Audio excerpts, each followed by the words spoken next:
elles ne perdent jamais une occasion de se lancer des pics. Éloignées depuis la fin de leur collaboration, au ministère de l'écologie en 2015, Ségolène Royal et Elisabeth Borne ne se parlent plus que par médias interposés. Pour, le plus souvent, s'envoyer quelques vacheries comme ce jeudi, sur X, anciennement Twitter, l'ex-compagne de François Hollande a critiqué le plan anti-émeute de la première ministre. L'idée ? 4 mois après les incidents provoqués par la mort de Naël, l'exécutif propose la multiplication par 5 de l'amende pour non-respect du couvre-feu, qui passe de 135 € à 750 €.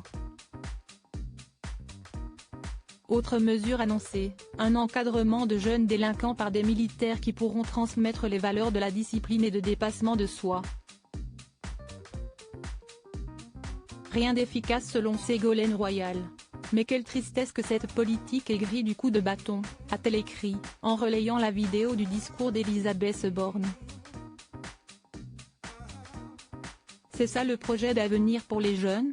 Donner-leur de l'éducation et de la culture, soigner les dégâts psychologiques du confinement, transmettez les limites et les valeurs, cesser la cruauté des politiques injustes qui précarisent, imposées par le 49.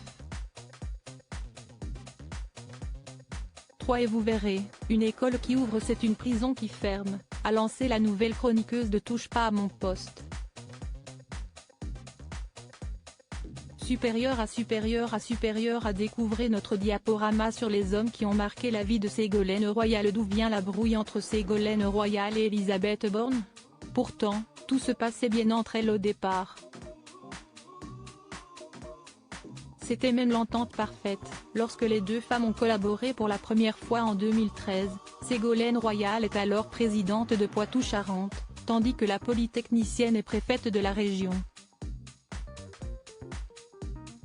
Ce qui amène donc la socialiste à recruter la future locataire de Matignon, en tant que directrice de cabinet, au ministère de l'écologie.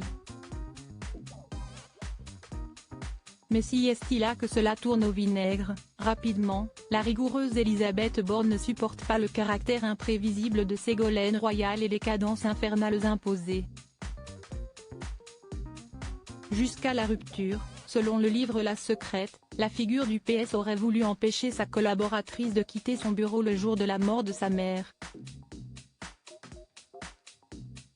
Une histoire démentie par l'ex-candidate à la présidentielle.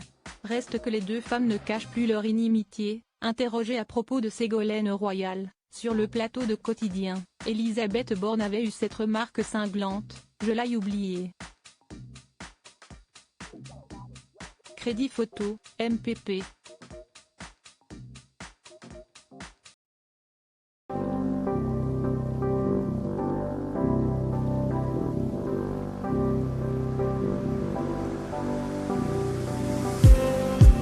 Just need